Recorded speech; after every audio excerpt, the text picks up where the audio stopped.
Avant de commencer, abonne-toi à notre chaîne Perspective du Coran, active la cloche pour ne rien manquer, et plonge avec nous dans ce voyage vers une vie pleine de bénédictions, et commenter Allah est puissant, pour proclamer sa grandeur et partager cette vérité avec le monde. Assalamu alaykoum, chers frères et sœurs. Pensez à cette image merveilleuse. Allah, le Seigneur des mondes, souriant à une action que vous avez accomplie. Ce simple geste, réalisé dans la sincérité de votre cœur, déclenche la satisfaction du tout miséricordieux. N'est-ce pas une pensée profondément réconfortante et inspirante? Dans la tradition islamique, le sourire d'Allah est une métaphore puissante, symbole de son amour infini et de sa satisfaction envers ses serviteurs. Bien qu'Allah n'ait besoin de rien, il est infiniment reconnaissant envers ceux qui le servent avec sincérité. Mais quelles sont ces actions souriantes qui pourraient attirer ce divin? Quelles œuvres, si simples et pourtant si puissantes, peuvent vous rapprocher de la satisfaction de votre Créateur? Restez avec nous jusqu'à la fin de cette vidéo pour découvrir 3 actes profonds qui, bien que accessibles à tous, peuvent transformer votre vie spirituelle. Avant de commencer, n'oubliez pas de liker cette vidéo et de vous abonner à la chaîne pour continuer à recevoir des conseils précieux sur la foi islamique. Le pardon est souvent présenté comme une libération, mais peu en comprendre la profondeur véritable. Pour l'islam, le pardon est bien plus qu'un geste vers l'autre. C'est une guérison intérieure, un acte qui purifie non seulement la relation entre 2 individus, mais surtout la relation entre un croyant et Allah. Le prophète Muhammad, que la paix soit sur lui, a enseigné que l'acte de pardon est une manifestation directe de la miséricorde divine sur terre. Dans cette perspective, pardonner devient un acte sacré, une adoration en soi. Lorsque quelqu'un bénit votre cœur, il est naturel que la colère, la tristesse et la rancune surgissent. Ces émotions sont humaines et inévitables. Pourtant, dans l'islam, ces sentiments ne doivent pas devenir le fardeau permanent de l'âme. Allah, dans sa grande sagesse, nous appelle à libérer notre cœur de ses poids, à embrasser le pardon, pour que nous puissions retrouver cette sérénité intérieure que seule sa miséricorde peut procurer. Pardonner, c'est accorder la paix, non seulement à l'autre, mais surtout à soi-même. C'est ce geste qui reflète la grandeur spirituelle que chaque croyant doit aspirer à incarner. Lorsque vous accordez le pardon, vous libérez non seulement l'autre personne de la culpabilité, mais vous libérez aussi votre âme des chaînes invisibles de la colère. Vous faites preuve d'une force extraordinaire, celle qui vous permet de vous détacher de l'ego et de vous connecter à quelque chose de bien plus grand, la satisfaction divine. Allah nous demande de préciser dans le Coran de pardonner et de tourner la page, nous rappelant que ce pardon accordé sera récompensé dans l'au-delà. Ce n'est pas un geste anodin, mais une clé pour la tranquillité de l'âme et la proximité avec Allah. Prenons l'exemple du prophète Muhammad, lors de la conquête de la Mecque. Après des années de persécution, d'exil et de guerres infligées par les Qurayshites, le prophète entra victorieux dans la ville. Ceux qui l'avaient autrefois ridiculisé, combattu et rejeté étèrent sa vengeance. Mais au lieu de rendre l'appareil, il déclare avec une sagesse qui résonne encore aujourd'hui. Allez, vous êtes libres. Aucun esprit de vengeance, aucune haine, mais un pardon pur et sincère. Ce geste reste gravé dans l'histoire comme un exemple de pardon ultime, un rappel que même dans la victoire, l'humilité et la miséricorde doivent prévaloir. Le pardon que nous accorderons à autrui, aussi simple soit-il, porte un poids immense. C'est un acte qui vous élève spirituellement. Vous ne vous contentez pas de libérer l'autre. Vous montrez également à Allah que vous avez compris la véritable essence de sa miséricorde. En pardonnant, vous faites un pas de plus vers lui, en aspirant à ce pardon ultime que seul le Créateur peut accorder. Lorsque vous pardonnez sincèrement, c'est un message que vous envoyez au monde et à vous-même. Vous choisissez la paix, la miséricorde et l'élévation spirituelle plutôt que la rancune. Ce n'est pas un signe de faiblesse. Au contraire, c'est une démonstration de force, une preuve que vous êtes prêt à abandonner l'ego pour quelque chose de bien plus grand. À cet instant, votre cœur, purifié des ressentiments, devient un reflet de la lumière divine. vous réalisez que chaque acte de pardon est une manifestation de la justice divine, car Allah, dans sa sagesse infinie, voit tout, entend tout et rétribue chaque action. Mais pardonner, surtout dans les moments de grande injustice ou de trahison, n'est pas un acte facile. C'est un effort constant contre soi-même, contre cette partie de l'ego qui veut se protéger, se venger, et parfois même dominer. Dans ces moments, lorsque l'injustice vous a profondément blessé, vous vous sentez seul, incompris, et parfois même perdu. Pourtant, c'est dans ces instants précis que le pardon prend tout son sens. Il devient non seulement un acte d'adoration, mais un moyen direct de rechercher la satisfaction d'Allah. Lorsque vous pardonnez, il ne s'agit pas d'effacer la mémoire des événements, mais de transcender la douleur qu'ils ont provoquée. Le pardon ne nécessite pas l'oubli. Il exige simplement que votre cœur soit purifié de l'amertume. Vous acceptez la leçon de vie, vous reconnaissez la blessure, mais vous choisissez de libérer votre cœur des chaînes de la rancune. En ce sens, le pardon devient une alchimie intérieure, transformant le mal en bien, la douleur en sagesse, la haine en amour. Le pardon, selon l'islam, est aussi un acte de foi inébranlable. Pardonner, c'est déclarer que vous croyez en la justice divine, que vous placez votre confiance en Allah pour rendre ce qui est juste. Vous ne cherchez pas la vengeance, car vous savez qu'Allah est l'ultime juge, celui qui voit ce que les cœurs cachent, celui qui connaît chaque acte, chaque intention. En abandonnant la rancune et la colère à Allah, vous démontrerez votre foi en sa sagesse et en sa miséricorde infinie. Dans ce processus, le croyant se rapproche non seulement d'Allah, mais aussi de ses semblables. Le pardon crée des liens invisibles, renforçant la fraternité et l'unité au sein de la communauté. C'est un acte qui transcende les conflits individuels pour favoriser l'harmonie collective. Pardonner, c'est aussi comprendre que chacun fait des erreurs, que personne n'est parfait, mais que l'humanité est unie dans sa quête de rédemption et de pardon divin. Chaque acte de pardon sincère est un pas vers Allah. C'est un chemin pavé de sagesse et de miséricorde, un chemin que chaque croyant doit emprunter pour purifier son cœur et atteindre la satisfaction de son Créateur. Ce geste de clémence, accompli dans l'humilité et la sincérité, est une invitation à recevoir la miséricorde divine. Lorsque vous pardonnez, vous faites preuve d'une qualité spirituelle rare, celle qui vous ouvre les portes de la proximité avec Allah. Chaque fois que vous choisissez de pardonner, vous êtes en train d'ériger un pont entre vous et Allah. Un pont fait de lumière, de miséricorde et d'espoir. Et peut-être, à cet instant précis, Allah, dans sa grandeur infinie, regarde ce geste avec satisfaction, vous enveloppant de sa miséricorde et vous rapprocher de lui. Aider autrui sans rien attendre en retour est l'un des actes les plus purs que l'on puisse accomplir. Dans un monde où chaque geste semble parfois être conditionné par des attentes et des retours, l'acte de donner simplement pour le plaisir d'Allah transcende les normes terrestres. Cet acte devient une forme d'adoration, un témoignage de la foi et de la dévotion sincère envers notre Créateur. C'est un appel à se libérer des attentes humaines pour s'élever vers quelque chose de bien plus grand, la satisfaction d'Allah. Lorsque vous tendez la main à quelqu'un dans le besoin, sans espoir de retour, vous plongez dans une relation directe entre vous et Allah.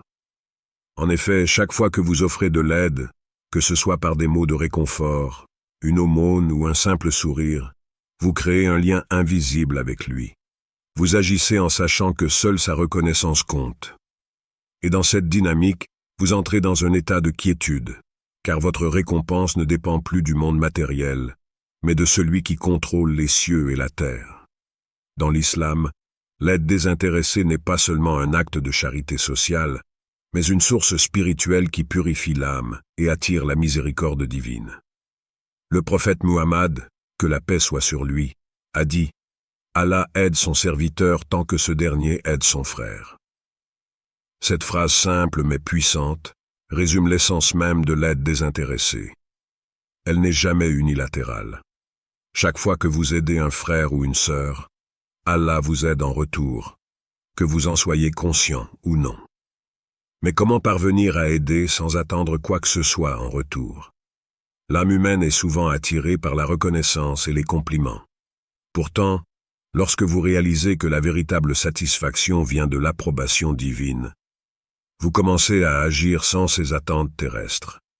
L'aide devient alors un acte de foi, un acte qui transcende les limites de la matérialité pour entrer dans le domaine de l'adoration. Vous ne cherchez plus à recevoir des remerciements ou des applaudissements. Votre cœur est fixé sur un objectif plus grand, celui de plaire à Allah, et ce simple fait vous suffit. La beauté de l'aide désintéressée réside également dans la manière dont elle est perçue par Allah. Le Coran nous enseigne que même le moindre geste, aussi insignifiant qu'il puisse paraître aux yeux des hommes, est vu et noté par Allah. Que vous donniez une grande somme d'argent ou que vous aidiez quelqu'un à traverser la rue, si l'acte est accompli pour plaire à Allah, il est immensément précieux. Vous réalisez alors que ce n'est pas l'ampleur de l'acte qui compte, mais l'intention derrière celui-ci. Prenons l'exemple d'une aumône. Lorsque vous donnez une petite somme à quelqu'un dans le besoin, sans que personne ne le sache, vous vous déchargez de tout espoir de retour. Vous ne vous attendez à rien de cette personne, pas même un sourire ou un mot de remerciement. Et pourtant, dans l'invisible, Allah voit cet acte. Il enregistre chaque geste sincère et vous récompense bien au-delà de ce que vous auriez pu recevoir d'une reconnaissance humaine. Cette aide désintéressée peut prendre de multiples formes. Dans l'islam, chaque action faite avec sincérité est une forme d'aide.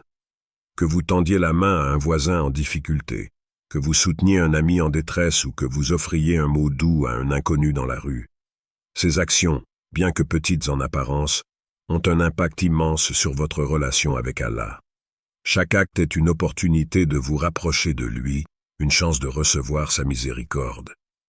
Il est important de se rappeler que l'aide désintéressée ne concerne pas seulement les grandes œuvres de charité visibles aux yeux du monde. Souvent, ce sont les petites actions, les gestes que personne d'autre ne voit, qui ont le plus de valeur aux yeux d'Allah. Par exemple, un frère qui voit son voisin souffrir en silence et qui lui offre son soutien, sans rien demander en retour, ou une sœur qui prend le temps d'écouter les épreuves d'une amie, même lorsque cela lui coûte son propre confort, sont des exemples d'actes de bienveillance qui touchent profondément le cœur d'Allah. Et qu'en est-il des moments où vous aidez quelqu'un, mais que vous ne recevez rien en retour? Avez-vous déjà ressenti cette frustration lorsque vous avez tendu la main à quelqu'un, mais que cette personne n'a même pas pris la peine de vous remercier? Ce sentiment est humain, bien sûr. Mais dans ces instants, c'est l'opportunité de tester la sincérité de votre intention. Si vous vous souvenez que vous avez agi uniquement pour plaire à Allah, alors le manque de reconnaissance terrestre devient insignifiant. Vous réalisez que votre récompense est bien plus précieuse, car elle vient d'Allah lui-même. Allah nous enseigne dans le Coran que ceux qui donnent leur bien, de jour comme de nuit, en secret et en public, auront leur récompense auprès de leur Seigneur. Sourate Al-Baqarah, 274. Ce verset souligne que chaque acte de générosité, qu'il soit visible ou caché, est noté par Allah. Aider sans rien attendre en retour est une manière de vivre ce verset, une manière de montrer que vous avez compris que votre récompense ne dépend pas des autres, mais d'Allah seul. Il existe un autre aspect essentiel à cette aide désintéressée. Elle crée une société harmonieuse et une communauté forte. Lorsque chaque membre de la communauté aide l'autre sans attente, un cercle vertueux se forme. Les liens entre les individus deviennent plus forts, plus sincères. La société devient unie dans son dévouement à Allah, car chaque acte de bienveillance renforce la fraternité et l'unité. Vous ne donnez pas seulement à une personne. Vous contribuez à la construction d'une communauté fondée sur la générosité, la solidarité et l'amour pour Allah. Chaque fois que vous tendez la main, vous ouvrez également la porte à la miséricorde divine. Le prophète Muhammad, que la paix soit sur lui, a dit « Allah est miséricordieux envers ceux qui sont miséricordieux ». Cette phrase résonne profondément lorsque vous réalisez que vos actes de bonté, accomplis dans la pureté de l'intention, attirent directement la miséricorde d'Allah. Vous agissez en sachant que votre Créateur, dans sa grandeur, est attentif à chaque petit effort que vous faites pour aider les autres. Aider sans attendre de retour, c'est comprendre que vous êtes un serviteur d'Allah et qu'à travers vous, il manifeste sa miséricorde sur terre. Vous devenez un instrument de cette miséricorde, une lumière pour ceux qui en ont besoin. Vous agissez non pas pour des récompenses terrestres, mais pour la satisfaction ultime de celui qui contrôle tout. Chaque geste que vous faites, aussi simple soit-il, devient un acte d'adoration qui vous rapproche de votre Créateur. La gratitude dans l'adversité est une force rare. Pour beaucoup, être reconnaissant est facile lorsque tout va bien, lorsque les bénédictions semblent affluer sans effort. Mais que se passe-t-il lorsque la vie se transforme en un enchaînement de difficultés? Comment réagir lorsque l'obscurité envahit chaque coin de notre existence et que les épreuves semblent insurmontables? L'islam nous enseigne que la vraie reconnaissance ne réside pas uniquement dans les moments de prospérité, mais surtout dans les moments de difficulté. C'est dans ces instants que la gratitude prend toute sa profondeur. Être reconnaissant malgré les épreuves est une manifestation directe de notre foi en Allah et en sa sagesse infinie. En islam, la foi véritable n'est pas seulement une adhésion à des principes ou à des pratiques. Elle se mesure dans les moments de souffrance, là où notre capacité à rester patient et à remercier Allah prend toute sa signification.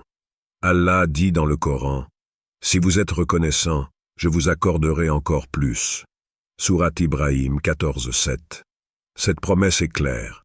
La gratitude ouvre la porte à des bénédictions encore plus grandes, même lorsque nous traversons des périodes de désespoir. Dans la vie, les épreuves sont inévitables. Chaque être humain, à un moment donné, est confronté à des difficultés qui remettent en question sa foi, son espoir et sa capacité à avancer.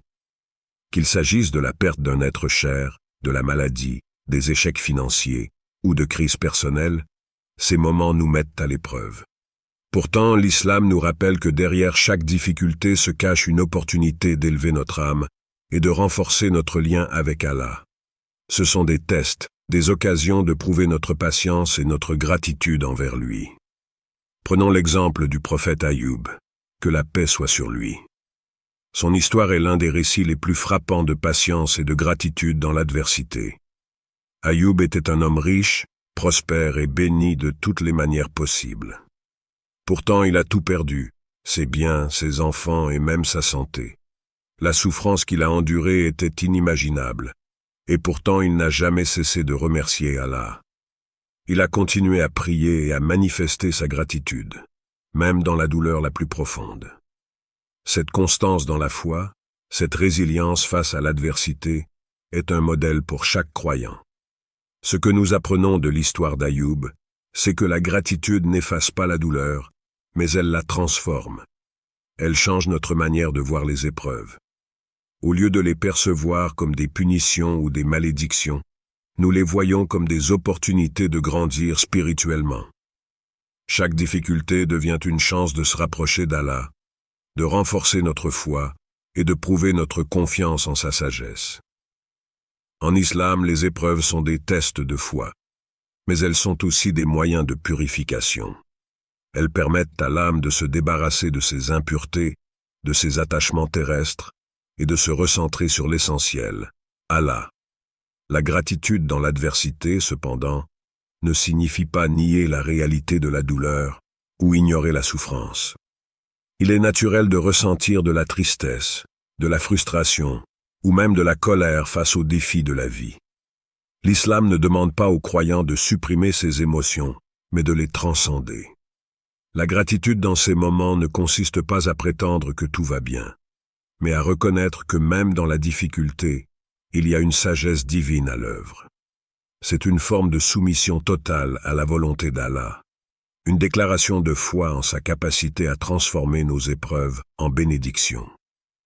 Lorsque vous traversez des épreuves, il peut être facile de se concentrer sur ce qui ne va pas, sur les aspects de la vie qui semblent brisés. Pourtant, même dans les moments les plus sombres, il y a toujours des bénédictions pour lesquelles nous pouvons être reconnaissants. Cela peut être aussi simple que le fait d'avoir encore la force de prier, d'avoir un toit au-dessus de la tête, ou même de pouvoir respirer. Ces petites choses, souvent ignorées dans les moments de prospérité, prennent une signification immense dans les périodes de difficulté. En nous concentrant sur ces bénédictions, nous cultivons une perspective de gratitude qui nous aide à surmonter les épreuves. Il est important de comprendre que la gratitude dans l'adversité est aussi une forme de protection divine. Allah promet dans le Coran, certes avec la difficulté vient la facilité. Sourate Ash-Shar 94, 6. Ce verset nous rassure qu'aucune épreuve n'est éternelle. Derrière chaque moment difficile se cache une facilité, une bénédiction en devenir. Cette promesse divine est une source d'espoir pour les croyants. Elle nous rappelle que chaque épreuve a une fin et que la gratitude est la clé qui nous permet de rester fermes et constants jusqu'à ce que cette facilité se manifeste. La patience et la gratitude sont intimement liées dans l'islam. La patience, sabre, est l'attitude que nous adoptons face à l'adversité, tandis que la gratitude, shukr, est la reconnaissance que nous exprimons pour les bénédictions que nous avons, même en temps de crise. Les deux ensemble créent un équilibre spirituel qui permet aux croyants de naviguer à travers les tempêtes de la vie sans perdre son lien avec Allah. Lorsque nous faisons preuve de patience, nous attendons avec espoir le soulagement qui viendra d'Allah. Et lorsque nous faisons preuve de gratitude, nous attirons encore plus de bénédictions dans notre vie. Un autre aspect fondamental de la gratitude dans l'adversité est son pouvoir de transformation. Elle change non seulement notre perception des épreuves, mais elle a aussi le pouvoir de changer notre cœur. Un cœur reconnaissant, même dans les moments de douleur, devient un cœur résilient, fortifié par la foi. Allah observe chaque battement de ce cœur et voit comment, malgré la souffrance, vous choisissez de le remercier, de lui faire confiance. Et à ce moment, il peut sourire, voyant en vous un serviteur qui a compris la véritable essence de la foi, une confiance totale en lui, même lorsque tout semble perdu. Les défis de la vie, aussi difficiles soient-ils, ne sont jamais des fins en soi. Ils sont des moyens par lesquels Allah nous enseigne, nous élève et nous rapproche de lui. Chaque épreuve, chaque difficulté est une leçon de vie, un appel à se tourner vers Allah et à renforcer notre relation avec lui.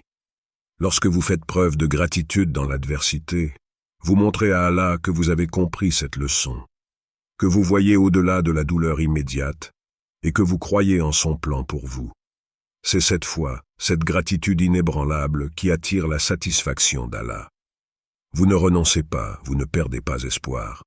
Vous choisissez, malgré les circonstances, de voir les bénédictions qui vous entourent, de remercier Allah pour chaque petit détail, chaque souffle, chaque instant de vie. Et dans ce choix, vous trouvez une force intérieure qui vous pousse à continuer, à persévérer et à croire que, quel que soit le défi, Allah est toujours avec vous, prêt à multiplier ses bénédictions pour vous. Partage ta réponse dans les commentaires et n'oublie pas de liker et de t'abonner à notre chaîne Perspective du Coran. Qu'Allah vous accorde la baraka dans chaque aspect de votre vie.